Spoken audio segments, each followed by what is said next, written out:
दोस्तों मेरा नाम सुनील साहू है और आज हम पढ़ने वाले हैं जावा के थ्रेड्स। तो थ्रेड्स दोस्तों बड़ा पढ़ने में आपको मज़ा आने वाला है क्योंकि थ्रेड्स का हमारा सदियों का नाता है। अब आपके मन में क्वेश्चन आ रहा होगा, गुरुजी ऐसी क्या बात है, अभी तो जावा 20-25 साल पहले आया है और थ्रेड्स का हमारा सदियों से नाता कैसे है, कंप्यूटर भी अभी आया है, सदियों की तो बात ही दूसरी है। तो दोस्तों अभी हम बताते हैं कि इसका आपका सदियों से कैसे नाता है। ठीक है, तो अब हमने हमारी लाइफ में हमारी मदर को कई बार काम करते देखा होगा। जब हमारे फादर या हमारे पापा एक कप चाय का पी रहे होते हैं, उसी समय हमारी मदर ऐसे बहुत सारे काम साथ साथ कर रही होती है, कॉन्करेंटली कर रही होती हैं। जैसे भी इधर तड़का लगा जा रहा है, इधर आपका जो सब्जी बनाई जा रही है, इधर आप जो नन्हे मुन्ने से हो उनको भी जो है हिला ढुला के जो है चुप किया जा रहा है ताकि आप रो नहीं। साथ साथ आपकी जो मॉडर्न मदर हैं आज की तारीख में, वो अपने फ़ोन पे जो है मोबाइल पे अपने ऑफिस का भी काम मैनेज कर रही है। इधर आपका लैपटॉप भी रखा है, अगर कुछ रिपोर्ट बताना है तो उसको बता रही है, राइट। तो जब हम या हमारे पिताजी जब हमारा एक कप चाय का पी रहे होते हैं या एक काम कर रहे होते हैं, सिंगल थ्रेडिंग कर रहे होते हैं, तब हमारी मदर जो एक साथ मल्टीपल टास्क साथ साथ कर रही होती हैं। तो जब साथ साथ किसी टास्क को किया जाता है वो कहलाती है कॉन्करेंसी, और जो साथ साथ जो टास्क किए जाते हैं वो कहलाते हैं आपके थ्रेड्स। समझिए दोस्तों कि हमारा सदियों से कैसे नाता है, क्योंकि हमारी मदर की लाइफस्टाइल आज भी वैसी है जो कभी सदियों पुरानी रही होगी। उन्होंने कई बार जो है मल्टीपल काम किए हैं, लेकिन इसका मतलब ये नहीं कि हमारे पापा का कंट्रीब्यूशन कम है। वो कंट्रीब्यूशन हम कभी किसी दूसरे लेक्चर के अंदर बात करने वाले हैं। ठीक है गुरुजी, ये तो समझ में आया। और कहीं यूज़ होता है थ्रेडिंग? बोले हाँ, हमारे थ्रेडिंग जो है डे टू डे एक्टिविटी या डे टू डे लाइफ में यूज़ होती है। जैसे कि ये सारे हमारे खतरों के खिलाड़ी हैं। इन खतरों के खिलाड़ी को देखो तो ये आपका ये सेल्फी भी ले रहा है, इधर ये स्कूटर भी चला रहा है, और लाइफ में जो है अपनी जो है फैमिली की लाइफ को भी थ्रेट में डाल रखा है। समझे ना? ये भाई साहब जो है इतना बड़ा बैलेंस बना के चल रहे हैं। ये जो है अभी मोबाइल पे बात भी कर रहे हैं, इनकी बाइक भी अभी चल रही है, बैलेंस्ड है, वेल बैलेंस्ड बाइक, राइट। ये भी आपके मल्टीपल टास्क के साथ करनी है, खतरे के खिलाड़ी है वैसे। ये मैडम जो है फ़ोन पे तो बात कर ही रही है, साथ साथ लिपस्टिक भी अप्लाई करी, साथ साथ उनके स्टीयरिंग के थ्रू जो है अपनी कार को भी ड्राइव करी। ये भी खतरों के खिलाड़ी, एक साथ इतने सारे काम चल रहे हैं। आप समझ सकते हैं कि मल्टी थ्रेडिंग क्या होती है, मल्टीपल टास्क कॉन्करेंटली कैसे एग्जीक्यूट किए जाते हैं। और ये भाई साहब भी देख लो, ये भी बाइक वाइक चला रहे हैं, अपने बच्चों को जो है बिल्कुल रिस्क में डाल के काम कर रहे हैं, लेकिन मल्टी थ्रेडिंग कर रहे हैं। तो ऐसे खतरों के खिलाड़ी हर दिन मल्टी थ्रेडिंग कर रहे हैं। समझ में आया आपको दोस्तों? आपको ये नहीं करना चाहिए, लेकिन फिर भी this for the case of multi threading. समझ गए आप? ठीक है गुरुजी, ये समझ में आ गया। और कुछ? बोले अच्छा। अब इसको और ब्यूटीफाई करते हैं। जब हम मल्टी थ्रेडिंग की बात करेंगे या सिंगल थ्रेडिंग की बात करेंगे, तो ये देखिए हमारे हरि प्रसाद चौरसिया साहब हैं, हमारे जो है बहुत प्रसिद्ध जो है बांसुरी वादक है, जो एक टाइम पे एक बांसुरी से अपना जो है म्यूजिक प्रोड्यूस करते हैं। तो यहाँ पर एक थ्रेड एक टाइम पे काम कर रहा है, जबकि ये हमारे ड्रमर हैं। ये ड्रमर क्या कर रहे हैं, जब आपको म्यूजिक को प्रोड्यूस करना होता है तो एक नहीं अनेक इंस्ट्रूमेंट्स को यूज़ करते हैं, अनेक वाद्यों को यूज़ करते हैं। ये आपकी प्लेट लगी हुई है, ये आपके मल्टीपल ड्रम्स लगे हुए हैं, ये नीचे लगे ड्रम देखें, है ना। अब इनके हाथ में स्टिक होती है, जिस प्लेट पे या जिस ड्रम पे ये स्टिक को मारते हैं, वो वाला ड्रम आपका वो वाला आपका प्लेट बजने लगता है, राइट। तो यहाँ पर अब कॉन्करेंटली बहुत सारे आपके इंस्ट्रूमेंट्स या बहुत सारे थ्रेड एक साथ जो है एग्जीक्यूट होके आपके म्यूजिक को प्रोड्यूस कर रहे हैं, और कौन सा इंस्ट्रूमेंट बजेगा वो डिसाइड करती है आपकी स्टिक। समझे दोस्तों? तो ये कहलाती है आपकी मल्टी थ्रेडिंग, जहाँ पर मल्टीपल इंस्ट्रूमेंट्स कॉन्करेंटली एक साथ जो है आपके जो है म्यूजिक को प्रोड्यूस कर रहे हैं। और ये कहलाएगी आपकी सिंगल थ्रेडिंग, जहाँ पर हमारा एक इंस्ट्रूमेंट हमारे जो है म्यूजिक को प्रोड्यूस करने वाला है। समझे? ठीक है, चलें आगे दोस्तों। तो ठीक है दोस्तों, तो अब आपके मन में आ रहा हो गुरुजी अब इसको थोड़ा और एक्सप्लेन करें, काम कैसे करता है, अभी बात करते हैं। जैसे अभी हमने बताया कि आपके जितने टास्क होते हैं वो कहलाते हैं मल्टी थ्रेडेड। जैसे कि यहाँ पर प्लेट्स हो गई, ड्रम्स हो गए, बहुत सारे ड्रम्स हो गए। अब ये सारे के सारे साथ साथ एग्जीक्यूट किए जा रहे हैं आपके म्यूजिक को प्रोड्यूस करने के लिए। लेकिन कौन प्रोड्यूस कर रहा है? बोले ये आपकी स्टिक प्रोड्यूस करिए। स्टिक जहाँ पड़ेगी वो आपका जो है वो वाला वाद्य, वो वाला आपका इंस्ट्रूमेंट बजने वाला है, राइट। लेकिन कौन सा इंस्ट्रूमेंट बजेगा, कौन सा वाद्य बजेगा, वो डिसाइड करते हैं आपके ड्रमर, राइट। तो यहाँ जैसे कि आपके कंप्यूटर के अंदर आपके सीपीयू होता है, जो सेंट्रल प्रोसेसिंग यूनिट होता है, वही रिस्पॉन्सिबल होता है आपके प्रोग्राम को एग्जीक्यूट करने के लिए। लेकिन वो एक टाइम पे, क्योंकि एक सीपीयू होता है, वो एक टाइम पे एक ही टास्क को एग्जीक्यूट कर सकता है, तो एक टाइम पे वो एक ही थ्रेड को एग्जीक्यूट कर सकता है, चाहे आपके मल्टीपल थ्रेड्स कॉन्करेंटली एग्जीक्यूट होने की कोशिश कर रहे हैं। जैसे कि आपकी स्टिक, ये stick is just like a CPU cycle, it is just like CPU cycle. जिसको मिलेगी वो इंस्ट्रूमेंट बजेगा। ये डंडी जहाँ पर जाके पड़ेगी, इस प्लेट पे बजेगी तो ये बजेगी, ये ड्रम पे अगर पड़ने वाली तो ड्रम बजेगा, ये दूसरी प्लेट पे बजेगी तो दूसरा प्लेट बजेगा। तो इसका मतलब ये है कि सीपीयू साइकिल जिस इंस्ट्रूमेंट को मिलेगी, सीपीयू साइकिल जिस थ्रेड को मिलेगी वो एग्जीक्यूट होगा। बाकी सारे के सारे थ्रेड जो कॉन्करेंटली या साथ साथ एग्जीक्यूट होना चाहते हैं वो आपके क्यू में लगे रहेंगे। और जो आपका ऑपरेटिंग सिस्टम होता है, वो डिसाइड करता है कि सीपीयू साइकिल अभी किस थ्रेड को देना है और किस थ्रेड को नहीं देना है। तो इस तरीके से जब आपकी एप्लीकेशन में एक साथ मल्टीपल टास्क परफॉर्म करके आपको जो है कुछ टास्क एग्जीक्यूट करना हो, आपकी एप्लीकेशन में कुछ ऑपरेशन एग्जीक्यूट करना है, तो वो कहलाती है आपकी मल्टी थ्रेडिंग। समझे दोस्तों। और इस तरीके से सीपीयू साइकिल जब ऑपरेटिंग सिस्टम अलग अलग थ्रेड्स को देता है वो कहलाती है सीपीयू शेड्यूलिंग, जिसकी बातें हम धीरे धीरे आगे करने वाले हैं। राइट दोस्तों, समझ आया? हाँ गुरु जी समझ में आया, बड़ा अच्छा आपके एग्जाम्पल है, बड़ा मज़ा आ रहा है। अब इसको जो है ये बताइए कि इसको कोड में कैसे एग्जीक्यूट करेंगे, ये भी बता दीजिए आप। बोले ठीक है दोस्तों, अभी बता देते हैं। तो सबसे पहले तो हम समझे कि जब थ्रेड नहीं था तो क्या था। जब थ्रेड नहीं था तो क्या था, तो अब हमने यहाँ पर एक क्लास बनी जो नो थ्रेड, जिसमें थ्रेड का कोई भी कॉन्सेप्ट नहीं है, जिसमें थ्रेड का कोई भी कॉन्सेप्ट नहीं है, ठीक है ना। अब इस क्लास में के अंदर गए, यहाँ पर हमने एक एट्रीब्यूट बनाया है लाइन नंबर 2 पे नेम, और यहाँ पर हमने एक कंस्ट्रक्टर बनाया जिसके अंदर एक पैरामीटर पास किया, उस पैरामीटर को नेम के अंदर सेट किया है। इसका मतलब इस कंस्ट्रक्टर के थ्रू हम इस नो थ्रेड वाली क्लास का नाम एट्रीब्यूट, नेम एट्रीब्यूट सेट कर सकते हैं। और इसके अंदर हमने एक रन मेथड बनाया है जो 50 बार चलेगा, जो 50 बार चलेगा और एक ही काम करेगा, जो भी नाम आपने सेट किया होगा, जो भी नाम आपने सेट किया होगा उसको प्रिंट कराएगा, उसको प्रिंट कराएगा। इसमें आप राम सेट करोगे तो राम 50 बार प्रिंट होगा, शाम सेट करोगे तो आपका शाम 50 बार प्रिंट होने वाला है। राइट। अब हमने यहाँ पर एक और क्लास बनाई जो उसको टेस्ट करेगी। तो अब पहले तो हमारा वही फेवरेट एडिटर हम यूज़ कर लेते हैं जो हमेशा हम यूज़ करते हैं। तो यहाँ हम चलते हैं, सबसे पहले हमने हेलो नो थ्रेड, ये मैंने क्लास पहले से ही बना रखी है हेलो नो थ्रेड। यहाँ नेम नाम का एट्रीब्यूट बना रखा है, यहाँ कंस्ट्रक्टर बना रखा है जो नेम के अंदर जो वैल्यू को सेट करेगा, और जो रन मेथड है वो 50 बार आपका जो भी नेम होगा उसको प्रिंट करने वाली। राइट। मैंने यहाँ पर इसको एडिशनल प्रिंट करके इसको हटा देता हूँ। ठीक है दोस्तों, इतना मैंने किया। फिर इसके बाद मैंने एक और क्लास बनी जो इस थ्रेड को, नो थ्रेड को टेस्ट करेगी। नो थ्रेड को टेस्ट करी मतलब यहाँ पर मैंने टेस्ट हेलो नो थ्रेड करके मैंने क्लास बनाई। इसको एग्जीक्यूटेबल बनाने के लिए मैं इसके अंदर मैंने मेन मेथड को बनाया है। और फिर हमने हेलो नो थ्रेड का एक ऑब्जेक्ट बनाया है T1, दूसरा ऑब्जेक्ट बनाया है T2, और उसके कंस्ट्रक्टर में एक में हमने सेट किया राम और दूसरे में हमने सेट किया श्याम। समझे। तो अब आप इसको एग्जीक्यूट करना चाहते हैं तो हमको पता है इसके अंदर हमने मेथड बना रखा है रन, तो हमने बोला T1 डॉट रन, और फिर हमने बोला T2 डॉट रन। इसका मतलब ये है कि यदि हम इस प्रोग्राम को चलाएंगे तो एज़ पर द स्टैंडर्ड जो अभी तक हम करते आ रहे हैं कि जब तक 5 नंबर वाला function T1 dot run finish नहीं होगा, जब तक आपका 6 नंबर वाला फंक्शन T2 डॉट रन चालू नहीं होगा, और जो है एक बार जो है T1 डॉट रन खत्म होगा तब T2 डॉट रन आपका चालू होने वाला है। इसका मतलब क्या होने वाला है कि पहले रन जो है जिसके अंदर हमने राम सेट किया तो 50 बार आपका राम प्रिंट होगा, यहाँ पर देखो आप इसका आउटपुट है। और उसके बाद जैसे ही आपका 5 नंबर वाली लाइन फिनिश होगी तो फिर 6 नंबर वाली लाइन आपकी चालू होगी और वहाँ शाम प्रिंट होगा, 50 बार आपका शाम प्रिंट होने वाला है। राइट, समझ में आ गया। ये हमारी स्टैंडर्ड प्रोसीजर होती है जिसके अंदर अभी कोई थ्रेड इन्वॉल्व नहीं है, इसमें कोई कॉन्करेंसी नहीं है, मतलब साथ साथ कुछ भी एग्जीक्यूट नहीं हो रहा है, एक के पीछे एक एग्जीक्यूट होने। पहले आपका T1 डॉट रन आपका एग्जीक्यूट होगा, उसके बाद T2 डॉट रन आपका एग्जीक्यूट होने वाला है। हम चाहे तो इसको चला के भी देख सकते हैं, इसको चला के देखते हैं, लेट्स सी। तो अब हमने यहाँ पर टेस्ट नो थ्रेड बना रखा है, टेस्ट नो थ्रेड बनाया। देखो हमने ये हेलो नो थ्रेड T1 बनाया, इसके कंस्ट्रक्टर में राम पास किया, और T2 के अंत के कंस्ट्रक्टर में श्याम पास किया। इसका मतलब T1 का नाम होगा राम और T2 का नाम होगा श्याम, और दोनों का रन मेथड हमने चलाया है। तो अब हम इसको चला के देखते हैं, रन इज जावा एप्लीकेशन। जैसे ही आप इसको रन इज करोगे तो यू विल फाइंड कि पहले 50 बार आपका राम प्रिंट हुआ है। ये देखिए आपका 0 से लेके आप 0 से राम चालू हुआ है और 49 तक चलेगा आपका। और उसी तरह जब आपका जो है शाम होगा, शाम आपका 0 से यहाँ से चालू होगा और 0 से शाम होकर आपका 49 तक चलेगा। This is the standard procedure, जो बोलती है कि एक के बाद एक टास्क किया जा रहा है, दोनों कॉन्करेंटली टास्क नहीं हो रहे। ठीक है गुरुजी, ये तो हमको पहले भी पता था। अब तो ये बताओ थ्रेड क्या करेगा, ये बताइए आप। बोले ठीक है। और थ्रेड को बनाएंगे कैसे, ये बताइए आप। बोले ठीक है।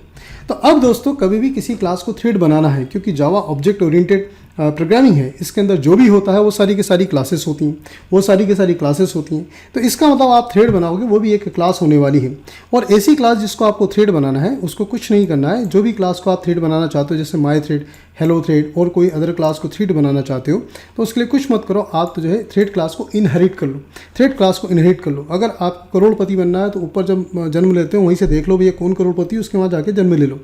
तो जैसे ही करोड़पति के वहाँ जन्म लोगे आप, तो वैसे ही करोड़पति हो जाओगे। तो उसी तरह किसी भी क्लास को यदि आपको थ्रेड बनाना है तो कुछ मत करो, आप जो है थ्रेड क्लास को इनहेरिट कर लो। जैसे ही उसको इनहेरिट कर लोगे तो ऑटोमेटिक आप थ्रेड बन जाओगे। एक बार आप थ्रेड बन गए तो थ्रेड बोलता है कि आपको काम क्या करना है, जो भी काम करना है, जो भी ऑपरेशन करना है, उसको रन मेथड के अंदर जाके आपको लिखना पड़ेगा। रन मेथड पाई जाती है आपके थ्रेड क्लास के अंदर। तो इस रन मेथड को आपको ओवरराइड करना पड़ेगा और रन मेथड के अंदर लिखना पड़ेगा कि ये थ्रेड करना क्या चाहता है। अभी 50 बार लूप चलाना चाहता है, कोई दूसरे ऑपरेशन करना चाहता है, जो भी ऑपरेशन करना चाहता है आप इस रन मेथड के अंदर ओवरराइड करके लिख सकते हैं। सिमिलरली इसके अंदर इस थ्रेड क्लास के अंदर एक और मेथड होता है जिसका नाम होता है स्टार्ट, जिसका नाम होता है स्टार्ट, और जिसका काम होता है भी इस थ्रेड को स्टार्ट करो, इस थ्रेड को कॉन्करेंटली स्टार्ट करो, राइट। तो कभी भी आप रन मेथड को सीधे नहीं चलाएंगे, कभी भी आपको थ्रेड को स्टार्ट करना है तो आप उसका मेथड बोलोगे स्टार्ट, समझे आप, ठीक है। स्टार्ट मतलब जैसे डॉगी होता है, डॉगी बैठा रहता है, चुपचाप बैठा रहता है, जैसे ही आप बोलोगे डॉगी छू, तो वैसे ही वो अपना काम करना चालू करता है, समझे ना आप। उसी तरह जब तक थ्रेड, जैसे ही आप थ्रेड को क्रिएट करोगे तो वो चुपचाप बैठा रहेगा, और जैसे ही आप बोलोगे स्टार्ट थ्रेड डॉट स्टार्ट, तो छू, जैसे ही वो अपना काम करना चालू कर देगा, कॉन्करेंटली अपना काम करना चालू कर देगा। कैसे करेगा इसकी बातें भी हम करते हैं, ठीक है। तो अब हमने वही वाला प्रोग्राम वापस लिखते हैं, वही क्लास, अब नो थ्रेड की जगह हमने बोला हेलो थ्रेड। हेलो थ्रेड मतलब अब इसके अंदर थ्रेड कॉन्सेप्ट को यूज़ करेंगे। कैसे यूज़ करेंगे, इसको इनहेरिट करेंगे हम थ्रेड क्लास के साथ। उसके अंदर वही हमने बोला है कि इस क्लास का एक नेम नाम का एट्रीब्यूट होगा जिसको हम कंस्ट्रक्टर के थ्रू सेट करेंगे, और सेट करने के बाद इसका रन मेथड हमने अभी देखा था कि कोई भी थ्रेड के अंदर रन मेथड को आपको ओवरराइट करना पड़ेगा, और उस रन के अंदर जो आप एग्जीक्यूट करना चाहते हो वो लिखोगे। तो क्या करेंगे हम, तो हमने इसने बोला कि भाई 50 बार हम जो है जो भी नाम आपने सेट किया होगा वो नाम को प्रिंट कराएंगे, समझे आप। डिक्टो वही वाला प्रोग्राम है, वही के वही हमने यहाँ कर लिया। अब इसको हमको टेस्ट करना है, तो इसको टेस्ट करने के लिए हमने क्या किया, एक और दूसरी क्लास बनी जिसका नाम रखा test hello thread. Test hello thread, इसको एग्जीक्यूटेबल बनाने के लिए हमने यहाँ पर मेन मेथड को डिफाइन किया। मेन मेथड के अंदर हमने T1 करके ऑब्जेक्ट बनाया हेलो थ्रेड का, T2 करके ऑब्जेक्ट बनाया हमने हेलो थ्रेड का। T1 के अंदर नाम सेट कर दिया राम, और T2 के अंदर हमने नाम सेट कर दिया श्याम, राइट। अब हमें पता है कि थ्रेड को यदि आपको कभी भी चालू करना है तो उसका रन मेथड कॉल नहीं करोगे, उसका क्या कॉल करोगे आप, स्टार्ट, है ना। जैसे टॉमी छू, तो जब तक आप छू नहीं बोलोगे टॉमी काम नहीं करेगा। उसी तरह जब तक आप जो है थ्रेड का डॉट स्टार्ट नहीं करोगे, थ्रेड अपना काम करना चालू नहीं करेगा, राइट। लेकिन साथ साथ हमने एक और ट्रिक अपनाई है। हमने क्या किया कि एक फॉर लूप और चलाया है हमारे मेन मेथड के अंदर, और उसके अंदर हमने 50 बार प्रिंट कराया है मेन। तो टेक्निकली यहाँ पर 3 प्रोग्राम चल रहे हैं या 3 लूप चल रहे हैं। आपके मेन मेथड, जो हमारा मेन मेथड है वो चल रहा है, वो जो 50 बार मेन को प्रिंट करा रहा है, और जो आपका थ्रेड है जिसके अंदर राम सेट किया वो राम को 50 बार प्रिंट कर रहा है, और जो शाम है शाम को 50 बार प्रिंट कर रहा है। तो यहाँ पर आपके जो अपना खुद का प्रोग्राम होता है वो भी एक थ्रेड होता है जिसने 2 थ्रेड बनाए हैं, T1 T2, जिसके नाम है राम और जिसके नाम है श्याम। तो इस तरीके से हमारे 3 थ्रेड आपके कंकरेंटली अब आपके एग्जीक्यूट होंगे। और यदि आप इसको चला के देखोगे तो यू विल फाइंड कि कभी राम को प्रिंट करता है, कभी शाम को प्रिंट करता है, कभी मेन को प्रिंट करता है, कभी राम को प्रिंट करता है, कभी शाम को प्रिंट करता है, समझे आप। तो ये कभी राम और कभी शाम और कभी मेन को क्यों प्रिंट कर रहा है, इसलिए प्रिंट कर रहा है दोस्तों कि तीनों कॉन्करेंटली चल रहा है, लेकिन CPU तो हमारा एक है। तो जिसको चांस मिलता है, जिस लूप को चांस मिलता है, वो अपना राम राम राम और श्याम श्याम करने लगता है। जिसको चांस नहीं मिलता वो चुपचाप बैठे रहते हैं। वो कहलाती है आपकी CPU शेड्यूलिंग। तो ठीक है, ओके सर, इसको चला के भी बता दो, तो इसको चला के भी देख लेते हैं। तो ये रहा हमारा हेलो थ्रेड। ये हमने हेलो थ्रेड बनाया है और जिसको एक्सटेंड किया हमने थ्रेड क्लास के साथ। वही हमारा नाम का एट्रीब्यूट, नेम नाम का एट्रीब्यूट है, जिसके अंदर हमने नाम को पास किया और नेम के अंदर साइन कर दिया, और इसके रन मेथड को ओवरराइड करके हमने क्या किया है, उस नाम को प्रिंट करा लिया। और उसके बाद हमने यहाँ पर बनाया टेस्ट हेलो थ्रेड। ये सारे के सारे कोड जो मैंने बनाए मैंने गिटहब पे अपलोड कर रखे हैं। गिटहब पे कहाँ अपलोड कर रखे हैं उसकी लिंक मैं नीचे आपको दे दूंगा, वहाँ से आप इसको डाउनलोड करके चला सकते हैं, ठीक है। तो हेलो टेस्ट थ्रेड हमने चलाया, थ्रेड 1 T1 T2 करके ऑब्जेक्ट बनाया, दोनों को स्टार्ट किया, और फॉर लूप के थ्रू हमने मेन फंक्शन के अंदर भी हमारा जो है लूप चलाया जो कि मेन को प्रिंट करता है। तो टेक्निकली 50 बार राम प्रिंट होगा, 50 बार शाम प्रिंट होगा, और 50 बार आपका मेन प्रिंट होने वाला है। तो आपका खुद का प्रोग्राम एक थ्रेड हो गया जिसने 2 थ्रेड को क्रिएट किया है, T1 और T2। तो यहाँ टोटल आपके 3 थ्रेड्स हो जाएंगे, समझे ना। अब आप इसको चला के देखना चाहते हैं तो इसको चला के देख लीजिए। तो हमने यहाँ पर बोला रन एज जावा एप्लीकेशन। अब आप देखोगे, कंसोल को मैं थोड़ा बड़ा करके देखता हूँ, तो यूल फाइंड कि यहाँ पर कभी राम आएगा, कभी मेन आएगा, कभी राम आएगा, कभी शाम आएगा। इस तरीके से आपको अलग अलग टाइम पे जब आप इसको एग्जीक्यूट करोगे तब इसके आउटपुट अलग आने वाले हैं, राइट। क्योंकि किस थ्रेड को कितना CPU साइकिल मिलेगा ये डिसाइड करता है ऑपरेटिंग सिस्टम, और जिसको CPU साइकिल मिलेगा वो एग्जीक्यूट करेगा, वो एग्जीक्यूट होगा, और बाकी 2 आपके जो है क्यू में लगे रहेंगे, समझे आप। ठीक है सर, समझ में आ गया। और आगे कुछ तो उसको और डिटेल में समझा दो, अभी और इसको डिटेल में समझ लेते हैं। तो अब ये कभी राम, कभी शाम और कभी मेन क्यों आ रहा है, इसकी हम बात करते हैं। तो क्योंकि आपके पास CPU तो एक ही है, तो CPU एक है तो क्या करेगा, अब आपके पास 3 थ्रेड है, T1 जो कि मेन है, T2 जो कि आपका राम है, और T3 जो कि आपका शाम है। तीनों की साइज़ या तीनों को रिक्वायर्ड CPU साइकिल अलग अलग हो सकती है, इस बात का आप ध्यान रखें। यहाँ हमने तीनों को अलग अलग बताया, अभी तो तीनों 50 बार चल रहा है। तो अब सीपीयू क्या है, एक टाइम स्लॉट रखता है। जैसे कि कभी आप अपने कॉलेज के या स्कूल की लैब में जाते हो, कंप्यूटर लैब में जाते हो, तो आपको डेडिकेटली एक कंप्यूटर नहीं मिलता है, आपको 1 घंटे का स्लॉट मिलेगा। फिर वही सिस्टम दूसरे स्टूडेंट को अलोकेट होगा 1 घंटे के लिए, फिर वही सिस्टम जो है तीसरे स्टूडेंट को अलोकेट होगा 1 घंटे के लिए। फिर कोई क्यू में नहीं है तो फिर आप जाके वापस 1 घंटे के लिए बैठ सकते हैं, समझे ना आप।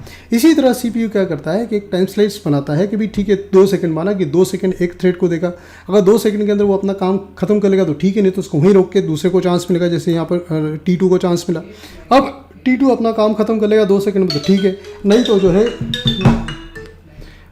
तीसरे को चांस मिलेगा आपका, ये 2 सेकंड में काम खत्म कर लेगा। इस तरीके से जो है नहीं करेगा तो इसको ब्रेक किया जाएगा। इसी तरह ये आगे बढ़ता रहेगा, बढ़ता रहेगा, बढ़ता रहेगा, बढ़ता रहेगा, बढ़ता रहेगा।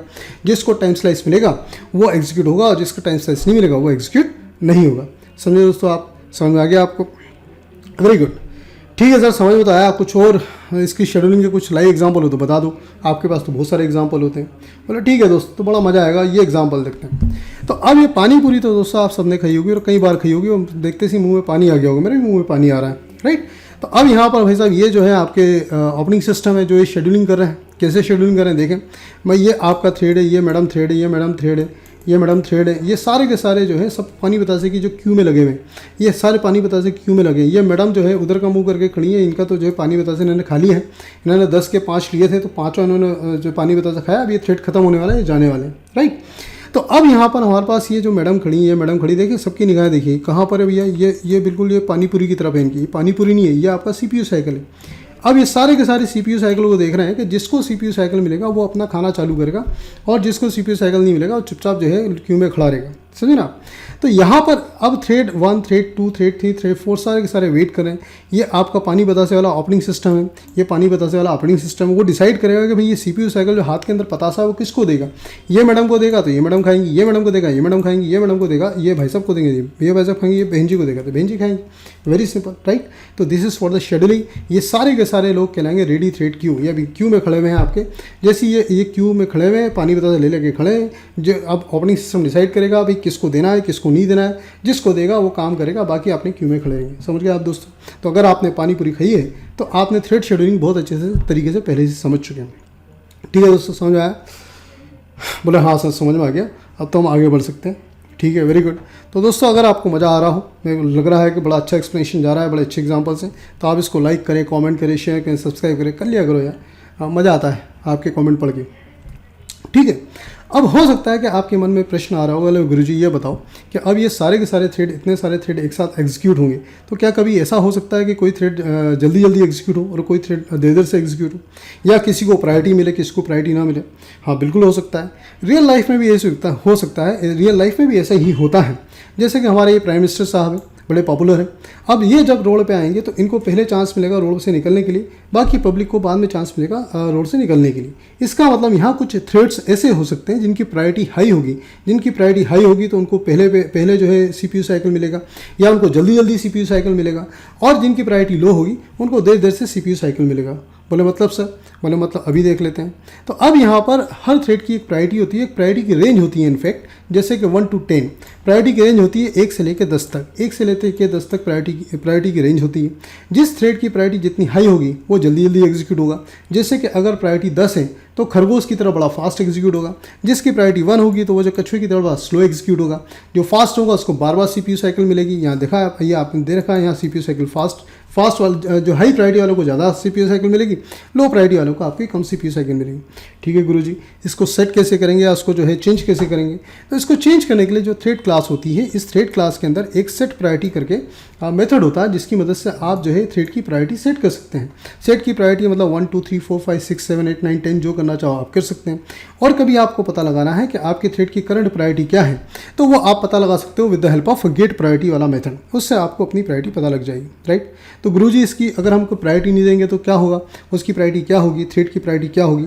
तो बेटा ऐसा है कि अगर आप कोई प्रायोरिटी नहीं देते हो तो बाय डिफ़ॉल्ट थ्रेड की प्रायोरिटी होती है 5। यदि आप कोई प्रायोरिटी नहीं देते हो तो बाय डिफ़ॉल्ट थ्रेड की प्रायोरिटी होती है 5। इसलिए जब आप अपना प्रोग्राम एग्जीक्यूट करते हो तो उसकी प्रायोरिटी होती है 5। समझे ना आप। और इसी थ्रेड क्लास के अंदर 3 कांस्टेंट पाए जाते हैं, मिनिमम प्रायोरिटी, मैक्सिमम प्रायोरिटी और नॉर्मल प्रायोरिटी। ये कांस्टेंट चाहो तो आप एक्सेस कर सकते हो, कहीं यूज़ करना चाहो तो यूज़ भी कर सकते हो। लेकिन एक बात का आपको विशेष ध्यान रखना पड़ेगा, जब भी कोई थ्रेड किसी दूसरे थ्रेड को क्रिएट करेगा, एक थ्रेड चाहे तो दूसरे थ्रेड को क्रिएट कर सकता है। तो जब भी कोई थ्रेड किसी दूसरे थ्रेड को क्रिएट करेगा या पेरेंट थ्रेड अपने चाइल्ड थ्रेड्स को क्रिएट करेगा, तो पेरेंट थ्रेड की प्रायोरिटी से उसके चाइल्ड थ्रेड की प्रायोरिटी हाई नहीं हो सकती। इसका मतलब कि अगर पेरेंट थ्रेड की प्रायोरिटी 5 है तो उसके जो चाइल्ड थ्रेड जो उसने क्रिएट किए उनकी प्रायोरिटी एट द मोस्ट 5 हो सकती है, 4 हो सकती है, 3 हो सकती है, 2 हो सकती है, 1 हो सकती है, लेकिन 6, 7, 8, 9, 10 नहीं हो सकती। कभी भी चाइल्ड थ्रेड की प्रायोरिटी उसके पेरेंट से हाई नहीं हो सकती। ये आप विशेष नोट मान के चलें, कहीं नोट बना के आप इसको चलें। ठीक है गुरुजी, समझ में आ गया, आगे बढ़ें। तो अब गुरुजी एक बात बताइए, आपने बोला है कि अगर किसी क्लास को थ्रेड बनाना हो, गुरुजी अगर आपने बोला है कि किसी क्लास को थ्रेड बनाना है तो उसको थ्रेड क्लास से इनहेरिट करना बहुत ज़रूरी है। लेकिन मेरे पास तो ऐसी क्लास है जो ऑलरेडी किसी दूसरी क्लास का चाइल्ड, राइट। तो मेरी जो क्लास है वो तो ऑलरेडी किसी दूसरी क्लास का चाइल्ड है, और जावा बोलता है कि कभी भी किसी क्लास के मल्टीपल पेरेंट नहीं हो सकते। हर क्लास का एट द मोस्ट एक पेरेंट हो सकता है, मल्टीपल चाइल्ड हो सकते हैं लेकिन पेरेंट एक ही हो सकता है। बोले ठीक है, तो सर ये बताइए आप अगर ऐसी कोई सिचुएशन हो कि कोई क्लास ऑलरेडी किसी दूसरी क्लास का चाइल्ड है और उसको यदि थ्रेड बनाना है तो कैसे बनाएंगे। तो उसके लिए बेटा ये तरीका है कि यहाँ पर एक इंटरफेस होता है रनेबल, जिसके अंदर एब्स्ट्रैक्ट मेथड होता है रन। तो अब ऐसी क्लास जो दूसरी क्लास का चाइल्ड है, अगर आप चाहें तो थ्रेड बना सकते हैं। उसको थ्रेड बनाने के लिए आपको रनेबल इंटरफेस को इम्प्लीमेंट करना पड़ेगा और रन मेथड को डिफाइन करना पड़ेगा। जैसे कि आपकी ये चाइल्ड क्लास है, अगर इसको जो है थ्रेड बनाना है तो ये रनेबल इंटरफेस से इंप्लीमेंट करा लो और रन मेथड को डिफाइन कर लो। तो इस तरीके से आप ऐसी क्लास को भी थ्रेड बना सकते हो जो किसी दूसरी क्लास का चाइल्ड हो। बोले अच्छा ठीक है सर, तो अगर ऐसा बनाएंगे तो कोडिंग क्या होगी। तो कोडिंग ऐसी होगी जैसे कि हमने यहाँ पर एग्जांपल बनाया हेलो रनेबल, और हमने रनेबल इंटरफेस को यहाँ पर इंप्लीमेंट करा लिया, और वही हमारा डिक्टो वही क्लास है, इसका नेम है, इसके कंस्ट्रक्टर के अंदर हमने नाम को सेट किया है, और यहाँ रन करोगे तो 50 बार हमने जो है नाम को प्रिंट कराया है, राइट। और अगर इसको थ्रेड की तरह एग्जीक्यूट करना है तो ये टेस्ट हेलो रनेबल करके मैंने क्लास भी बना रखी। उसमें जाके आपको थ्रेड का ऑब्जेक्ट बनाना पड़ेगा, और थ्रेड के कंस्ट्रक्टर के अंदर हमने जो अभी हेलो रनेबल क्लास बनी उसका ऑब्जेक्ट पास कराना पड़ेगा। तो यहाँ थ्रेड क्लास के कंस्ट्रक्टर में हमने हेलो रनेबल का ऑब्जेक्ट पास करा दिया, जो एक में राम सेट किया, एक में श्याम सेट किया, दोनों को हमने स्टार्ट कर दिया T1 T2, और यहाँ पर मेन को चलाया। इस तरीके से आप जो है ऐसी क्लास को भी रनेबल इंटरफेस के थ्रू थ्रेड बना सकते हो जो ऑलरेडी किसी दूसरी क्लास का चाइल्ड हो। समझ गए दोस्तों? बोले समझ गए सर। इसको एक बार चला के भी बता दो, इसको चला के भी देख लेते हैं अपन। तो यहाँ मैंने आपका जो है एक क्लास बना रखी टेस्ट हेलो रनेबल, ये पहले से हमने ये हेलो रनेबल क्लास बना रखी, आप देख लेना। ये सब गिटहब पे लोडेड है, जिसकी लिंक मैं नीचे आपको कमेंट बॉक्स में दे दूंगा, वहाँ जाके चेक कर लेना, आप वहाँ से निकाल सकते हो। तो यहाँ टेस्ट हेलो रनेबल ये मैंने बना रखा है। यहाँ पर ये मैंने पूरी क्लास को पूरी स्क्रीन पे बता दिया है, और उसको चलाना है तो राइट क्लिक करो, रनेस करो और जावा एप्लीकेशन करो, तो ये देखोगे राम श्याम आपको मिल जाएगा यहाँ पर। समझ दोस्तों आप? तो ठीक है, समझ में आ गया कि ऐसी क्लास जो ऑलरेडी किसी दूसरी क्लास के चाइल्ड है उसको भी आप चाहो तो रनेबल इंटरफेस के थ्रू थ्रेड बना सकते हो। Okay, that's good. चलिए अब मैं आपको एक और चीज़ बता देता हूँ कि अब यहाँ जो आपका ऑपरेटिंग सिस्टम होता है, चाहे वो विंडोज़ हो, चाहे मैकिन्टोश हो, चाहे आपका लाइनक्स हो, यूनिक्स हो, हर कोई जो है जब भी कोई प्रोग्राम चलाता है तो एज ए प्रोसेस चलाता है। जैसे आप MS वर्ड चालू करते हो, जैसे आप पावर पॉइंट चालू करते हो, जैसे आप अपना ब्राउज़र चालू करते हो, इसी तरह जो है जब आप JVM चालू करते हो, जावा का प्रोग्राम चलाते हो, तो JVM भी एग्जीक्यूट होती है एज ए प्रोसेस, जो है JVM भी एग्जीक्यूट होती है एज ए प्रोसेस, और प्रोसेस भी आपका कंप्यूटर चाहे तो कॉन्करेंटली चला सकता है। इस प्रोसेस के अंदर जब आप अपने प्रोग्राम चलाते हो तो एग्जीक्यूट होते हैं एज ए थ्रेड। समझे ना? जब आप अपना प्रोग्राम JVM के अंदर चलाते हो तो JVM तो एज ए प्रोसेस एग्जीक्यूट होती है, लेकिन JVM के अंदर जो आपके प्रोग्राम होते हैं, जो आपके जावा के प्रोग्राम होते हैं, वो एज ए थ्रेड चलते हैं। तो उस थ्रेड के अंदर आप चाहो तो मल्टीपल थ्रेड्स बना सकते हो, लेकिन इन सारे थ्रेड की एक स्पेशलिटी होती है, चाहे तो उस जो है JVM का प्रोसेस का कॉमन मेमोरी एरिया एक्सेस कर सकते हैं। इसका मतलब कि अगर थ्रेड 1 चाहे तो इसमें कुछ डेटा सेट कर सकता है, वही डेटा को चाहे तो आपका जो थ्रेड 2 गेट भी कर सकता है, एक्सेस भी कर सकता है।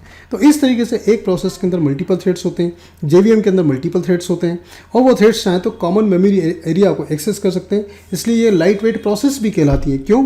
क्योंकि ये अपने मेमोरी एरिया को एक्सेस अपने मेमोरी एरिया को शेयर करते हैं, जबकि प्रोसेसेस कभी भी मेमोरी एरिया को शेयर नहीं करती हैं। उनको कभी भी कोई डेटा शेयर करना है तो वो यूज़ करते हैं एनवायरनमेंट वेरिएबल, वो यूज़ करते हैं एनवायरनमेंट वेरिएबल। लेकिन थ्रेड के पास अपना एक कॉमन मेमोरी एरिया होता है जिसको चाहे तो अपना आपस में शेयर कर सकती हैं, आपस में जो है कोई ऑब्जेक्ट को शेयर कर सकती हैं। वेरी गुड, ठीक है सर, समझ में आ गया। तो अब मैं आपको एक भी वापस बता देता हूँ कि भी Java program execute as a thread. JVM के अंदर जेवीएम इज ए प्रोसेस, आपका प्रोग्राम जो चलता है वो आपका थ्रेड होता है। एक थ्रेड चाहे तो दूसरे थ्रेड को क्रिएट कर सकता है, आपका प्रोग्राम चाहे तो नए थ्रेड्स को क्रिएट कर सकता है। थ्रेड्स वर्क कॉन्करेंटली, सारे थ्रेड्स आपके कॉन्करेंटली एग्जीक्यूट होते हैं, है ना, एज पर द प्रायोरिटी जो भी आपने प्रायोरिटी सेट की होगी। और अगर एक थ्रेड चलते चलते मर जाएगा, डेड हो जाएगा, तो उससे दूसरे थ्रेड को कोई फर्क नहीं पड़ेगा, दूसरे थ्रेड आपके एज इट इज़ चलते रहेंगे। जो थ्रेड का काम खत्म होता रहेगा वो मरते रहेंगे, दूसरे आपके चाहे तो आते रहेंगे और अपना काम करते रहेंगे।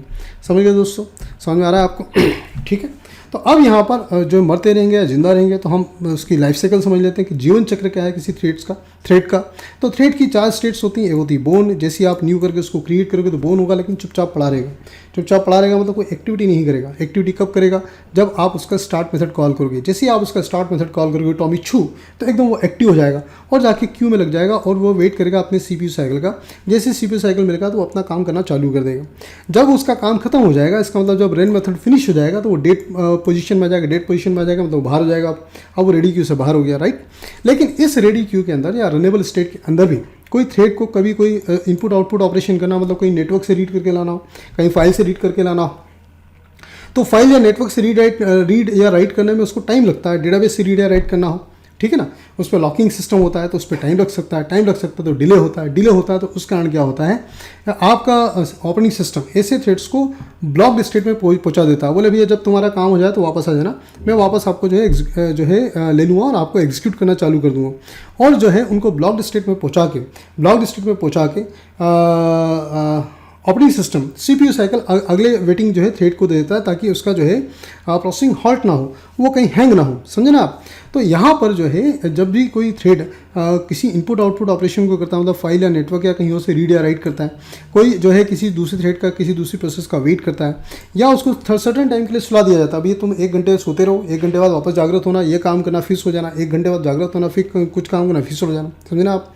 तो ऐसे बहुत सारे आपके जो है क्यू से बहुत सारे आपके शेड्यूलर्स होते हैं जो सर्टेन टाइम के बाद वेकअप होते हैं और काम करते रहते हैं, समझे ना। तो ऐसी कोई सिचुएशन का कोई थ्रेड होगा तो ब्लॉक्ड स्टेट में चले जाता है। कभी भी थ्रेड यदि ब्लॉक्ड स्टेट में जाता है तो अब उसको CPU साइकिल नहीं मिलती है। CPU साइकिल तभी मिलेगी जब कहाँ आएगा वो, वापस रनेबल स्टेट में। तो जब IO ऑपरेशन खत्म हो जाएगा, उसको नोटिफिकेशन आ जाएगा, वो वेकअप हो जाएगा तो वापस आपके रनेबल स्टेट में आ जाता है। समझ गए दोस्तों। तो एक थ्रेड की 4 आपकी स्टेट होती है, ये 4 स्टेट अलग अलग टाइम पर आप यूज़ कर सकते हैं, समझे, ठीक है। Let's go ahead. तो अब मैंने आपको समझा दिया कि स्टार्ट मेथड क्या करता है और आपका रन मेथड क्या करता है। और थ्रेड के अंदर एक स्टैटिक मेथड होता है स्लिप, जिसमें आप किसी मिली सेकंड नैनो सेकंड के लिए किसी थ्रेड को सुला सकते हैं। और जैसे ही वेकअप होगा तो वापस अपना काम करना चालू कर देगा। इसी में एक और मेथड होता है यील्ड।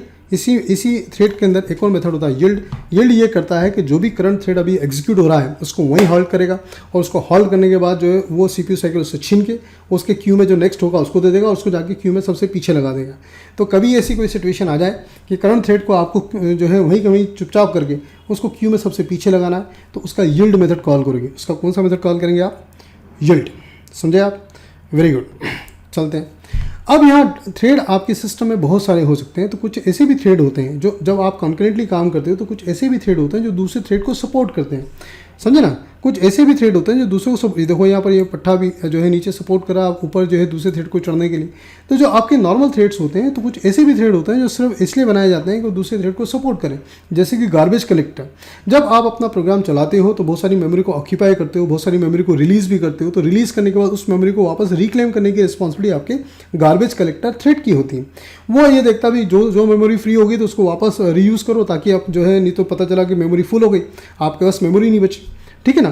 तो मेमोरी को क्लेम करता है, फिर उसको नए वैल्यू को नए थ्रेड को दे देता है ताकि अपने नए थ्रेड जो है उस पुरानी मेमोरी में डेटा अपना वापस स्टोर कर सके, ठीक है। तो अब जब आप अपना सिस्टम चलाते हो तो ऐसे बहुत सारे थ्रेड्स होते हैं।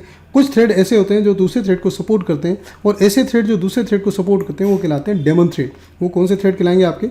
Daemon thread. जैसे कि हमारा गार्बेज कलेक्टर, ये हमारा डेमन थ्रेड है जो मेमोरी को क्लीन करता है, जो आपकी मेमोरी को क्लीन करता है, समझे आप। ठीक है। अब आपके मन में क्वेश्चन आ रहा होगा, सर किसी थ्रेड को डेमन थ्रेड बनाना है तो कैसे बनाएंगे? तो कुछ मत करो दोस्तों, थ्रेड के अंदर एक सेट डेमन मेथड होता है, उसके अंदर आप ट्रू वैल्यू दे दो। बाय डिफॉल्ट इसकी वैल्यू फॉल्स होती है, बाय डिफॉल्ट इसकी वैल्यू फॉल्स होती है। आप सेट डेमन को ट्रू कर दो, तो ट्रू करोगे तो वो ऑटोमेटिक जो है आपका डेमन थ्रेड बन जाएगा। समझे आप? ठीक है। तो इस तरीके से आप चाहो तो आपके मल्टी थ्रेड सिस्टम के अंदर किन्हीं थ्रेड्स को आप सपोर्टिंग थ्रेड भी बना सकते हो with help of set daemon true. ठीक है। ओके दोस्तों, समझ आ गया आपको?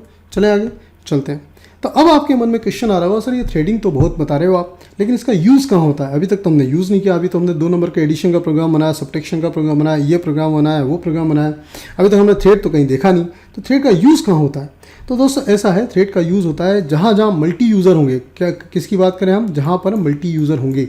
मल्टी यूज़र होंगे इसका मतलब, यदि आप कभी डेटाबेस को यूज़ करते हो तो डेटाबेस में एक साथ मल्टीपल यूज़र आके जो है कम्युनिकेट कर सकते हैं, वहाँ से डेटा रीड कर सकते हैं, डेटा राइट कर सकते हैं।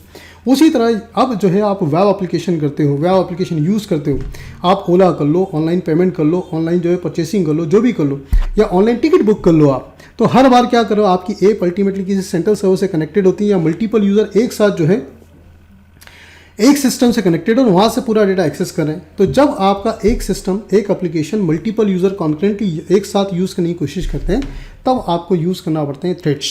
तो अब आज की तारीख में हर एप्लीकेशन वेब एप्लीकेशन है मोस्टली, या डेटाबेसेस हैं जिसको मल्टीपल यूज़र एक साथ एक्सेस करते ही करते हैं। तो यूजली हर एप्लीकेशन आज की तारीख में मल्टी थ्रेडिंग एप्लीकेशन है। इस बात का बिल्कुल ध्यान रखें, जहाँ मल्टीपल यूज़र होंगे वहाँ मल्टीपल थ्रेड्स होंगे। इस बात को बिल्कुल आप नोट करके रख लें।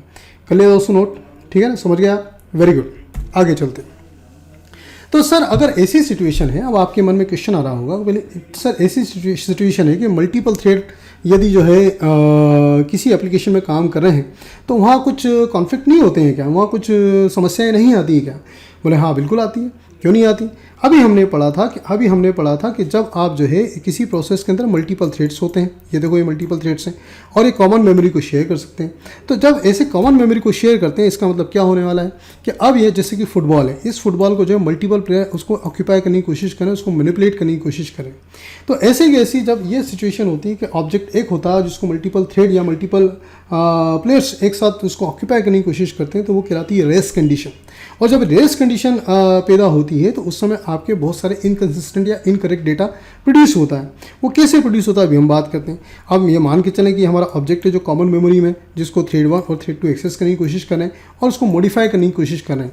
तो जब ऐसी कोई सिचुएशन होगी कि एक ऑब्जेक्ट को मल्टीपल थ्रेड एक साथ एक्सेस करें और उसको मॉडिफाई करने की कोशिश करें, तो किस ऑर्डर में वो थ्रेड उस ऑब्जेक्ट को एक्सेस करने की कोशिश कर रहे हैं, उससे उसका आउटपुट जो है डिफर हो सकता है, उसका रिजल्ट अलग अलग आ सकता है। ये आप इसको पढ़ लेना, ये लिखा है बस ये इसको पढ़ लेना। तो यहाँ पर ये कहलाएगी रेस कंडीशन, जब एक मल्टीपल थ्रेड एक ही ऑब्जेक्ट को एक्सेस करने की कोशिश करेंगे। समझे ना? ठीक है, तो आगे बढ़ते हैं हम। तो ये रेस कंडीशन होगी कैसे, उसको कैसे हम इम्प्लीमेंट करेंगे, कैसे चेक करेंगे, उसका जो है इसका ऑर्डर कैसे रिफ्लेक्ट करने वाला है आपको, यह भी हम देखते हैं। तो अब दोस्तों ये देखते हैं, हमारे पास यूज़र नंबर 1 है और यूज़र नंबर 2 है, यूज़र नंबर 1 यूज़र नंबर 2, और अब जो है एक ही अकाउंट में पैसा डालने की कोशिश करें। अब आपको लगा अभी एक अकाउंट में पैसा क्यों डालेंगे भाई? हो सकता है, क्यों नहीं डाल सकते हैं? अभी आपका बिजली का बिल है, आपका फ़ोन का बिल है, आपके बहुत सारे बिल है, तो सारे के सारे यूज़र मिलकर एक ही अकाउंट में तो पैसा जमा कराते हैं। ठीक है ना? तो अब यहाँ पर कोई एक अकाउंट है जिसका अभी बैलेंस 1000 रुपये है, और जो है 2 कॉन्करेंट यूज़र, जो साथ साथ यूज़र आए हैं और दोनों साथ साथ मिलके जो है उसमें हज़ार रुपये डिपॉजिट करना चाहते हैं। क्या करना चाहते हैं आप? हज़ार रुपये यहाँ पर डिपॉजिट करना चाहते हैं। अब हज़ार रुपये डिपॉजिट करना चाहते हैं और इनिशियल बैलेंस 1000 रुपये, इसका मतलब 1000 रुपये यूज़र नंबर 1 देगा, 1000 रुपये यूज़र नंबर 2 देगा, और इसका बैलेंस 1000 रुपये, इसका मतलब इसका बैलेंस लास्ट में होना चाहिए 3000 रुपये। समझे ना आप? तो अब 3000 रुपये होगा तो कैसे होगा अभी हम समझते हैं। तो अब हमें पता है कि सीपीयू जो है प्रीएम्प्टिव होता है, सीपीयू जो है बारी बारी से चांस देता है किसी भी थ्रेड को एग्जीक्यूट करने के लिए। अब यदि आप डिपॉजिट करने जाओगे तो इसके 2 ऑपरेशन होते हैं। एक होता है गेट बैलेंस, जिससे पता लगेगा अभी इसके अकाउंट में बैलेंस कितना है। दूसरा होगा सेट बैलेंस, जिससे उस अकाउंट में जाके आप जो है डेटा को मॉडिफाई करोगे। तो अब माना कि आपका user number 1 end user number 2 साथ साथ आ गए, और इसने यूज़र नंबर 1 ने बोला गेट बैलेंस, जैसे ही गेट बैलेंस बोला तो उसको 1000 रुपये मिल गए। अब सीपीयू साइकिल जो है, देखो सीपीयू साइकिल किसके पास है? गेट जो यूज़र नंबर 1 के पास, उसने जैसे ही गेट बैलेंस बोला उसको मिल गया आपके 1000 रुपये। अब यहाँ जो सेट करने से पहले ही जो है सीपीयू साइकिल ब्रेक हो गई, और ब्रेक हो गई किसको मिल गई? यूज़र नंबर 2 को मिल गई। यूज़र नंबर 2 के पास सीपीयू साइकिल है, तो अब ये भी आया डिपॉजिट करने, तो इसका भी ऑपरेशन, पहला ऑपरेशन क्या? Get balance. तो अभी तो 1000 रुपये तो इसको भी मिल गए 1000 रुपये, राइट। अब 1000 रुपये इसने रीड किया, इतनी देर में वापस CPU साइकिल देखोगे आप नीचे तो CPU साइकिल वापस यूज़र नंबर 1 को मिल गई। यूज़र नंबर 1 को मिल गई तो अब ये अपना ऑपरेशन करने जा रहा है सेट बैलेंस। तो सेट बैलेंस क्या करने जाएगा, बोले 1000 रुपये इसका बैलेंस है, 1000 रुपये मुझे जमा कराना, बोले 2000 रुपये से मॉडिफाई कर दो। तो 2000 इसने मॉडिफाई कर दिए, 2000 मॉडिफाई करके इसका डिपॉजिट ऑपरेशन खत्म हो गया। अब ये थ्रेड आपका बाहर आ गया, वापस CPU साइकिल मिलेगा आपकी यूज़र नंबर 2 को। यूज़र नंबर 2 को जैसे ही CPU साइकिल मिलेगा वो बोलेगा सेट बैलेंस। तो सेट बैलेंस इसको तो पता है ना, पिछली बार इसने क्या पढ़ा था, इसने पढ़ा था 1000 रुपये। तो अब ये जाके जो है 2000 रुपये को जमा करेगा, 2000 को जमा करेगा तो 2000 जमा हो जाएंगे और 2000 रुपये जमा होंगे तो अब अल्टीमेटली जो बैलेंस होगा वो होगा 2000 रुपये, जो कि इनकरेक्ट है। क्यों इनकरेक्ट है, क्योंकि जो है बैलेंस होना चाहिए था 1000 प्लस 1000 प्लस 1000 3000 रुपये, लेकिन हुआ आपका कितना, आपका 2000 रुपीज़ 2000 रुपये। वाई, बिकॉज दोनों कॉन्करेंटली एक्सेस करे थे और बीच में जो है CPU ने जो है अपनी साइकिल को ब्रेक किया, जिसकी वजह से जो है इनकी जिस ऑर्डर में इन्होंने डेटा को एक्सेस किया उससे जो है आपका रिजल्ट इनकरेक्ट आया। जबकि करेक्ट वे ये होना चाहिए था कि चाहे CPU साइकिल कितनी भी ब्रेक हो जाए, जब तक यूज़र नंबर 1 का डिपॉजिट फिनिश नहीं होगा यूज़र नंबर 2 को चांस नहीं मिलेगा। यूज़र नंबर 1 का जब तक डिपॉजिट खत्म नहीं होगा जब तक यूज़र नंबर 2 को चांस नहीं मिलेगा ना। इसके बीच होना चाहिए तालमेल मतलब सिंक्रोनाइजेशन। तो ऐसे हमारी एप्लीकेशन में कुछ ऑपरेशंस होते हैं जिसको सिंक्रोनाइज करना पड़ता है, जिसमें तालमेल बिठाना पड़ता है कि एक टाइम पे कोई एक ही बंदा उसको, एक ही थ्रेड उसको मॉडिफाई कर सकता है, दूसरा थ्रेड उसको मॉडिफाई नहीं कर सकता। समझे ना। तो जैसे कि अब यहाँ वही केस को वापस हम देखते हैं कि अब माना कि हमने डिपॉजिट को सिंक्रोनाइज किया है, तो अब जैसे यूज़र नंबर 1 आया गेट बैलेंस, उसको 1000 रुपये मिला है। इसी बीच आपका यूज़र नंबर 2 आ गया तो ये गेट बैलेंस मिला, उसको 1000 रुपये मिल गया। अब जैसे यूज़र नंबर 2 आ गया, यूज़र नंबर 2 को जैसे ही अगर आपको जो है बाई चांस CPU साइकिल मिलेगा तो बोलेगा नहीं भैया ये लॉक्ड है, अभी ये इस पर काम नहीं कर सकते, इसको आपको वेट करना पड़ेगा। फिर जैसे ही जो है क्योंकि इसको सिंक्रोनाइज कर दिया है आपने, इसमें क्या कर दिया, इसको तालमेल बिठा दिया कि जब तक यूज़र नंबर 1 का सेट बैलेंस अब फिनिश नहीं होगा, जब तक जो है लॉक रिलीज नहीं होगा, सिंक्रोनाइजेशन खत्म नहीं होगा, मतलब यूज़र नंबर 2, 3, 4, 5 किसी को भी चांस नहीं मिलेगा। तो अब यहाँ पर डिपॉजिट यूज़र नंबर 1 के पास वापस आपका CPU साइकिल आ गया, उसके बाद सेट बैलेंस 2000 रुपये। जैसे ही 2000 रुपये हुए, 2000 उसने जमा किए, अब ये डिपॉजिट यूज़र नंबर 1 का खत्म, मतलब आपका ऑपरेशन खत्म, लॉक सिस्टम खत्म। अब यूज़र नंबर 2 को चांस मिलेगा, अब ये बोलेगा गेट बैलेंस, तो इसको मिलेगा 2000 रुपये, यही तो चाहते थे हम। और फिर ये बोलेगा सेट बैलेंस, तो कितने करेगा, 3000 रुपये। तो बैलेंस क्या है आपका, 3000 रुपये। समझे ना आप। तो जब आपका 2 थ्रेड एक साथ किसी ऑब्जेक्ट को मॉडिफाई करने की कोशिश करेंगे तो उनके बीच आपको तालमेल बिठाना पड़ेगा, वो कहलाता है आपका सिंक्रोनाइजेशन, वो कहलाता है आपका लॉक सिस्टम। कि एक यूज़र ने जैसे ही ऑपरेशन स्टार्ट किया तो उसने लॉक लगा दिया, अब दूसरा यूज़र उसको एक्सेस नहीं कर सकता जब तक कि वो अपना लॉक रिलीज ना करे। समझना आप, समझ गए आप लोग, ठीक है। तो सर आप ये बताइए इसको कोडिंग कैसे करेंगे, तो अभी कोडिंग कैसे करते हैं वो भी समझ लेते हैं। तो यहाँ हमने एक अकाउंट क्लास बनाई है जिसके अंदर हमने बैलेंस नाम का एट्रीब्यूट बनाया, जिसके अंदर गेट बैलेंस और सेट बैलेंस करके 2 मेथड बनाए हैं। और यहाँ पर गेट बैलेंस क्या करेगा, बैलेंस को रिटर्न करेगा, और सेट बैलेंस क्या करेगा, यहाँ बैलेंस को सेट करेगा। जो भी आप बैलेंस यहाँ से भेजोगे वो दिस डॉट बैलेंस के थ्रू उसको बैलेंस में सेट करेगा। तो हम मान के चल रहे हैं ये डेटाबेस में जाके सेट करेगा, किसी फाइल में जाके सेट करेगा, किसी फाइल से गेट करेगा, तो हो सकता है उसको 200 मिलीसेकंड लग जाए। तो हमने क्या किया, इस थ्रेड को गेट करते वक्त भी 200 मिलीसेकंड के लिए सुला दिया है, और गेट करते वक्त भी हमने क्या किया, 200 मिलीसेकंड के लिए सुला दिया है। इसका मतलब जब गेट करने जाएगा तो पहले 200 मिलीसेकंड वो स्लिप होगा, मतलब वेट करेगा, और उसके बाद 200 मिलीसेकंड के बाद जो है बैलेंस को रिटर्न करेगा। उसी तरह जब सेट करने जाओगे तो 200 मिलीसेकंड के लिए पहले आपको सुला देगा, उसके 200 मिलीसेकंड के बाद वो वैल्यू को सेट करेगा। ये इसलिए कर रहे हैं हम कि हम ये करना चाह रहे हैं कि भाई हम जो है इस तरीके से हम ये सिमुलेट करने की कोशिश करें, ऐसा प्रतीत कराने की कोशिश करें कि हम डेटाबेस से डेटा ला रहे हैं या डेटाबेस में डेटा सेट कर रहे हैं और उसमें 200 मिलीसेकंड लगते हैं। और हमने देखा था अभी हमने स्टेट डायग्राम देखा था कि जब भी कोई जो थ्रेड IO ऑपरेशन करने जाता है या स्लिप ऑपरेशन करने जाता है तो दोनों केस में कहाँ पहुँच जाता है, वो ब्लॉक्ड स्टेट में। और जैसे ही वो ब्लॉक्ड स्टेट में पहुँच जाता है तो अब उसको CPU साइकिल नहीं मिलती, वो चुपचाप वहाँ पड़ा रहता है जब तक अपना काम करके वापस नहीं आएगा, IO ऑपरेशन या वेकअप होकर नहीं आएगा, तब तक उसको चांस नहीं मिलता है। समझे ना। तो अब हमने यहाँ पर एक अकाउंट क्लास बना ली जिसमें गेट बैलेंस, सेट बैलेंस बनाया, और यहाँ पर हमने एक डिपॉजिट मेथड बनाया है जिसके अंदर कोई मैसेज होगा और जिसके अंदर कितना अमाउंट आपको डिपॉजिट करना है वो हमने भेज दिया। अब इसके सिंक्रोनाइजेशन में वही हमने पहला ऑपरेशन गेट बैलेंस और दूसरा ऑपरेशन क्या किया हमने, सेट बैलेंस, है ना। उसके बाद SOP के थ्रू हमने गेट बैलेंस वापस प्रिंट करा दिया जो भी करना था। तो यहाँ पर हमारे 2 ऑपरेशन है, गेट बैलेंस, और गेट बैलेंस के अंदर फिर हमने क्या किया, जितना अमाउंट हमको डिपॉजिट करना उतना प्लस करके डाल दिया है यहाँ पर, उसके बाद उसको सेट कर दिया। तो गेट और सेट किया है, लेकिन गेट में 200 मिलीसेकंड लगते हैं और सेट में भी कितने लगते हैं हमें, 200 मिलीसेकंड। लेकिन इसको क्या किया हमने, इस डिपॉजिट के ऊपर हमने क्या कर दिया, सिंक्रोनाइज्ड। जिस ऑपरेशन को आप चाहते हैं कि एक टाइम पे एक ही थ्रेड एग्जीक्यूट करे तो उसके आगे क्या लिख दोगे आप, सिंक्रोनाइज्ड, राइट। और अगर हम सिंक्रोनाइज नहीं लिखेंगे तो हमारा आउटपुट क्या होगा, और सिंक्राइज लिखेंगे तो आउटपुट क्या होगा, इसको भी हम देखने वाले हैं। समझ रहे हैं। ये हमारे अकाउंट क्लास बन के तैयार। इस अकाउंट क्लास का जो है कोड आप गिटहब से डाउनलोड कर लेना। फिर हमने एक थ्रेड बनाया है, ये थ्रेड बनाया हमने रेसिंग कंडीशन थ्रेड। इस रेसिंग कंडीशन थ्रेड को सिमुलेट कराने के लिए भी रेसिंग कंडीशन कैसे होती है इसको थ्रेड क्लास से इनहेरिट कर लिया है। इसके अंदर अकाउंट का ऑब्जेक्ट बनाया है जिसको स्टैटिक बनाया है। और हमें पता है जब भी आप कोई स्टैटिक वेरिएबल बनाते हो तो उसका जीवन में एक ही इंस्टेंस बनता है, उसका जीवन में एक ही इंस्टेंस बनता है, उसके मल्टीपल इंस्टेंसेस नहीं बनते। और ये तो हम चाहते हैं कि अकाउंट एक ही हो और थ्रेड मल्टीपल हो, ताकि वो सारे के सारे थ्रेड एक ही जो है अकाउंट में जाके मॉडिफिकेशन करें। समझे ना आप। फिर हमने यहाँ थ्रेड का नाम दे दिया है, ये थ्रेड का नाम हो गया आपका। फिर थ्रेड के नाम को हमने जो कंस्ट्रक्टर के थ्रू इनिशियलाइज करा लिया है। फिर हमने यहाँ रन मेथड के थ्रू 5 बार 1,000 रुपये जमा कराए हैं। इसका मतलब क्या है कि ये लूप 5 बार चलेगा और 5,000 रुपये 1,000 रुपये करके जमा करेगा। तो हर थ्रेड जब आप रेसिंग कंडीशन थ्रेड चलाओगे, जो भी आप उसका नाम दोगे वो नाम देख लेना आपको क्या देना है। तो वो हर बार जब वो चलेगा तो 5,000 रुपये आपके अकाउंट में जमा करेगा 1,000 रुपये करके। समझे ना आप। तो इस तरीके से हमने इस रेसिंग कंडीशन थ्रेड को टेस्ट करने के लिए टेस्ट रेसिंग कंडीशन थ्रेड हमने यहाँ पर ऑब्जेक्ट एक और क्लास बनाई है, उसको एग्जीक्यूटेबल बनाने के लिए मेन मेथड बना लिया है। मेन मेथड के अंदर गए और हमने यहाँ पर रेसिंग कंडीशन थ्रेड का T1 और T2 करके हमने ऑब्जेक्ट बनाया है। और एक का नाम रखा है राम, दूसरे का नाम रखा है श्याम, और दोनों को स्टार्ट किया है। नो नीड टू से दोनों थ्रेड कॉन्करेंटली चलेंगे और दोनों थ्रेड क्या डिपॉजिट करने वाले हैं 1,000 रुपये 5 बार। इसका मतलब बैलेंस कितना होना चाहिए आपका 10,000 रुपये। लेकिन 10,000 रुपये बैलेंस होगा कि नहीं होगा ये डिसाइड करता है आपका सिंक्राइज कीवर्ड। यदि आपने सिंक्राइजेशन किया है, तालमेल बिठाया है, तो बैलेंस आपको मिलेगा 10,000 रुपये। और तालमेल नहीं बिठाया, तालमेल कैसे बिठाओगे, सिर्फ क्लास के जो भी आपका मेथड है उसके आगे आप लिख दो सिंक्राइज कीवर्ड। इतना लिखोगे तालमेल बिठ जाएगा। मतलब कि एक यूज़र जब डिपॉजिट कर रहा होगा तो दूसरे को चांस नहीं मिलेगा, जब तक पहले का डिपॉजिट फिनिश नहीं होगा जब तक दूसरे को चांस नहीं मिलेगा। और अगर आपने जो है उसके आगे सिंक्राइज कीवर्ड नहीं लिखा है तो वो बीच में जो है इधर से उधर आपकी CPU साइकिल ब्रेक होती रहेगी, इधर से उधर स्विच करता रहेगा और अल्टीमेटली आपको बैलेंस 5,000 रुपये मिलेगा, जबकि मिलना चाहिए था आपको 10,000 रुपये। हम चाहें तो इस कोड को चला के भी देख सकते हैं। तो अभी हम देख लेते हैं इसको कोड को कैसे चलाना है। तो दोस्तों ये मैंने बना रखा है आपका ये थ्रेड बना रखा है, ये मैंने अकाउंट क्लास बना रखी। इसका कोड गिटहब पे है। ये गेट बैलेंस है आपका, ये सेट बैलेंस है आपका, ये थ्रेड वाले ये एक्सेप्शन हैंडलिंग मैंने यहाँ लिखी है, जिसको मैं किसी दूसरे लेक्चर में कवर कर दूंगा, आपको बता दूंगा आपको। ये मेरा डिपॉजिट है जिसमें अभी मैंने सिंक्राइज कीवर्ड लिखा है। मैं अभी इसको सिंक्राइज को हटा देता हूँ, और इसको जो है मैंने हेलो रेसिंग कंडीशन थ्रेड बनाया। ये थ्रेड वैसे वैसे बनाया जो मैंने वहाँ बताया था, 1,000 रुपये जमा करा रहे हैं।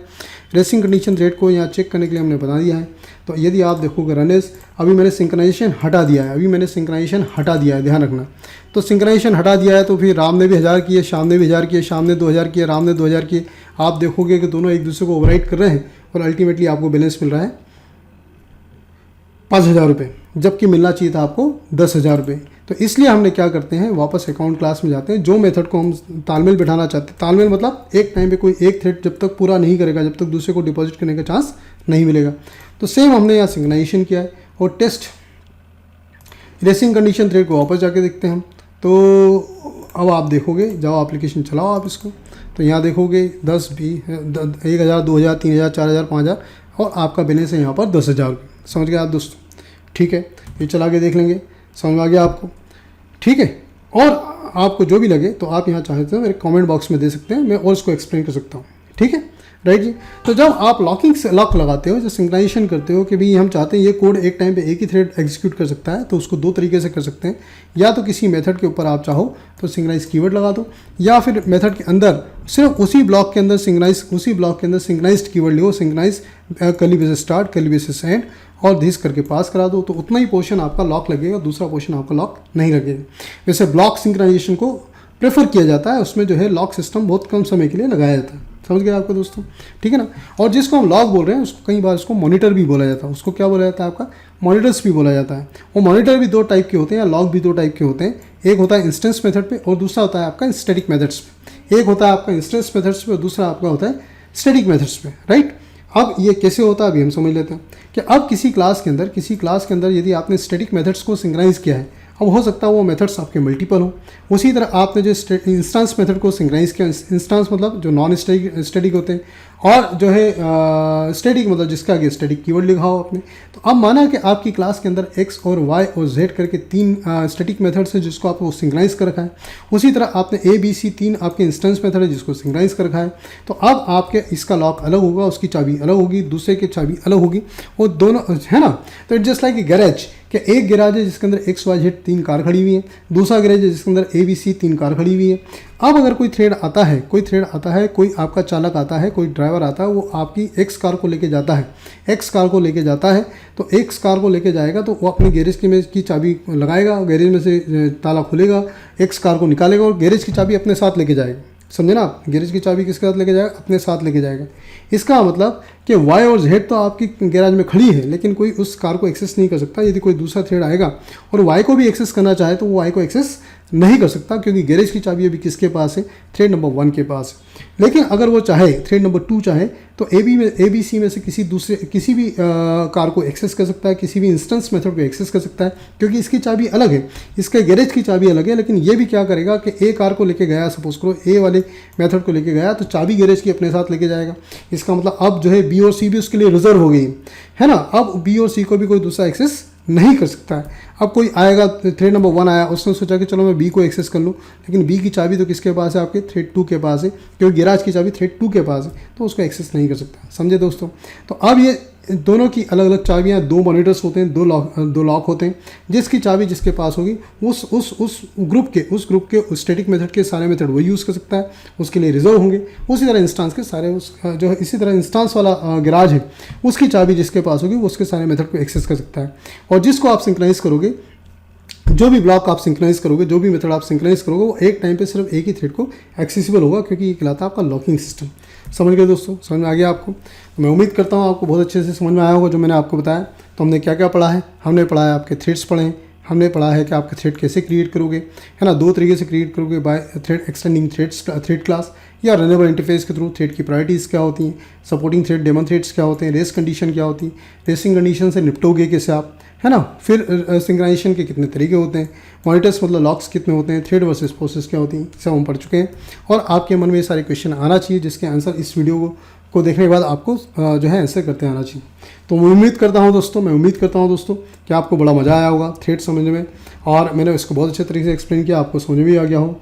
और इसको समझ में आ गया है तो वही आप लाइक वाइक करते रहें भैया, कमेंट वमेंट कर दें नीचे, है ना। और इसके सारे कोड आप चाहो तो गिटहब से डाउनलोड कर सकते हो जिसकी लिंक मैंने नीचे दे रखी। ठीक है, ओके जी, थैंक यू सो मच। अब मिलते हैं हम नेक्स्ट वीडियो के अंदर। Thank you so much.